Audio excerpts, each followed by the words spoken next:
Hi friends, it's Manish here again. Wanted to bring out to you some information regarding Conveyancer, who they are, what they do, and what you should know about before hiring a conveyancer. Okay, so there's a lot of people who don't understand what a conveyancer does, or a conveyancing lawyer does. So I just want to show some light on that for you. So a conveyancer is a person, if you're like a buyer, he or she is going to act as a conveyancer or a conveyancing lawyer to put the title of the land under your name, or title of the land or the property under your name.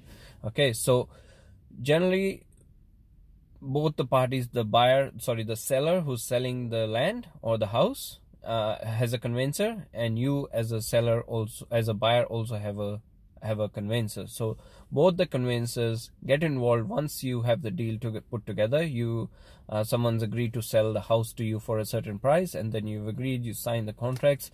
Then the conveyancer would come in on the settlement date, and they will of course prepare beforehand before the settlement date, and they would like to make sure everything is in order. They check all through the contracts.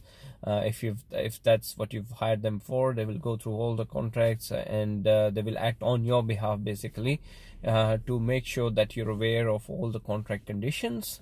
And then they will actually help you settle the property when the time comes on the settlement date. So these are the things that it's very broad overview. I will probably do maybe an interview with one of the good conveyancers who can throw some more light on all this, because I'm not an expert on that, but I do know basically, or I do have an overview idea of what they do. So basically conveyancers, they in bigger deals, they have more work involved. Basically, it's not just a matter of just settling the land under someone's name. There's some other things that are involved. So there's two types of people who do conveyancing. There's people who are just conveyancers, so they will just charge a nominal fee. They're good, and but also there's lawyers who provide conveyancing services. From my experience, you should not just go for like a cheaper who's the cheapest conveyancer, because sometimes you end up in situations where if you have hired a cheaper conveyancer, they might not be good at going through the contracts. They just go through the contract quickly, and then they help you go ahead with the property.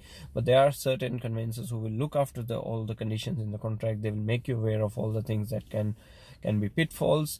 And also, I think the most critical thing for me with what I have found is, you should go for a conveyancer which can negotiate with the other conveyancer or the other parties at the vendor's end, or someone who's selling selling the property to you. It could be a land agent, it could be a private seller.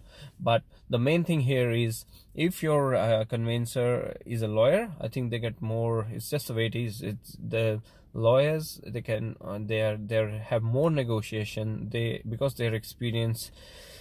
And some of the normal conveyancers do a very good job anyway. I'm not discounting anyone, but the lawyers, or the people who are established, have established process for conveyancing, they have more, they can have more bargaining power. Let's say you want an extension for 14 days, the settlement date is on the 15th, but your finance hasn't been sorted properly, so you might need another 15 days or 14 days.